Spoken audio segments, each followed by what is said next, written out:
Hey, you're here for your movie fix, so let's get right to it. Today we're talking about five, count them five, legitimately awesome, must-see Channing Tatum films. Now, Channing Tatum's been in some pretty high-profile, big production movies over the years, but today we're going to focus on a little lesser-known, obscure films of his that I think you're really going to enjoy.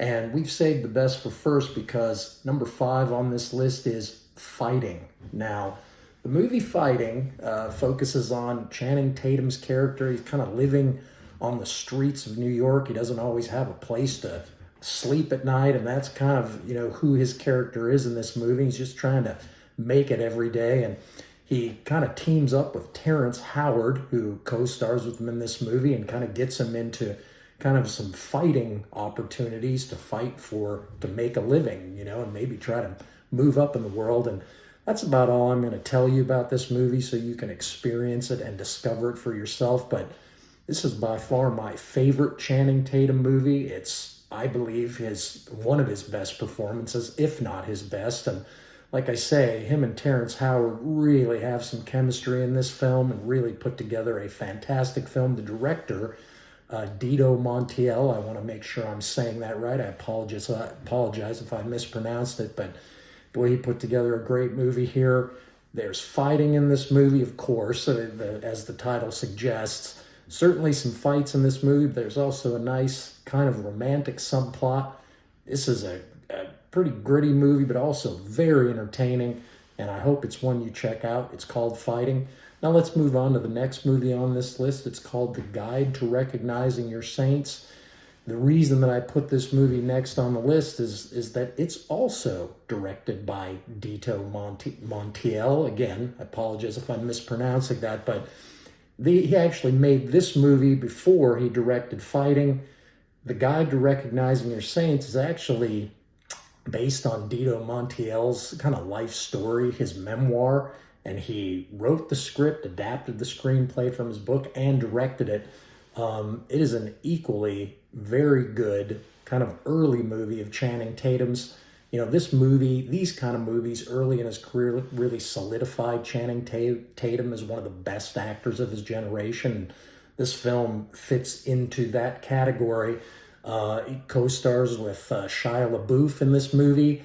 An older version of this character, of Shia LaBeouf's character, is Robert Downey Jr., and Eric Roberts is also in this film. But Channing Tatum, again, I'm not going to tell you a lot about this movie. It's kind of based in the New York area, kids growing up in kind of a tough and rough environment. And again, I don't want to tell you a whole lot more about this movie, but I can tell you it is an intense, gritty, emotional film. It's definitely worth watching. It's definitely one of Channing Tatum's best films by far. Let's move on to number three on this list, Haywire. Now, a lot of people I've talked to have not seen Haywire. If you haven't, you need to do yourself a favor and check this movie out. This movie's directed by Steven Soderbergh, who's kind of a very renowned director, doesn't get involved in, bad projects, and this film is no different. Channing Tatum plays kind of an intelligence operative in this film, and the film kind of centers around Gina Carano, who's of MMA star fame. She's actually a very good actress, and man, does she hold her own with the cast in this movie that includes Channing Tatum, Ewan McGregor, Michael Fassbender, Bill Paxton.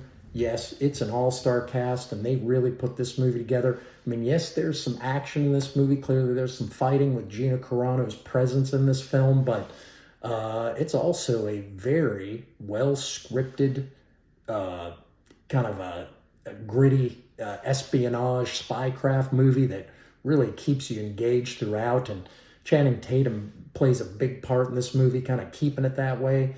Man, this is a great movie. It's a ton of fun. It's very entertaining, and man, it is pretty fairly action-packed too for the, kind of skilled, highly produced movie that it is. So I hope you check it out. It's called Haywire. Next movie on our list, number two, Logan Lucky. Now, Logan Lucky is a movie that's supposedly based on a true story. When it was released, that was it. It's also directed by Steven Soderbergh, which is why I put it next on this list, right next to Haywire. But this movie's a little different. It's a little quirky. It's entertaining. It's a ton of fun. It's a heist movie. It also has a very good supporting cast with Channing Tatum. Daniel Craig of James Bond fame is in the film. Adam Driver of Star Wars fame. Katie Holmes, Hilary Swank, excuse me. This is a wonderful ensemble all-star cast that Soderbergh assembled for this movie. And man, it is very entertaining. Definitely one of Channing Tatum's best films. It's one of my favorite. I hope you make it one of yours. Let's move on to the last movie on this list, number one. And I thought about making this movie number one, but Fighting's still my favorite. But this one's called 10 Years. Now, 10 Years is about a high school graduation. You guessed it, a 10-year high school graduation. And this is a little bit lower budget independent film. I don't know a lot of people who've seen this movie. I remember when I saw it, I was like, where did this movie come from? And then I really haven't been able to find it very easily after that. But this is an obscure film, but again, very solid entry from Channing Tatum here. It also has a very impressive cast that includes Rosario Dawson, Chris Pratt, Aubrey Plaza, and God, I'm spacing on his name. There's a couple more people I'm spacing on. Oh, Anthony Mackie, I just remembered. So, and there's one other dude too. This cast is incredible. This movie it really kind of brings in kind of the essence of what a 10-year reunion is like. And a lot of these stars in this film at the time were about that age. So they really kind of just bring the authenticity to this movie. It's one of my favorite Channing Tatum movies, and almost no one's heard of it. So I hope you check these movies out. Now, listen, if you disagree with me about this list, maybe you have Channing Tatum movies you like better than this, maybe you disagree with the way I rank these films or even the way I described them, hey, please feel free to comment. And also feel free to disagree, because we encourage that type of behavior around here, because that's why we talk movies. And we just appreciate you being here, and we'll see you for the next one.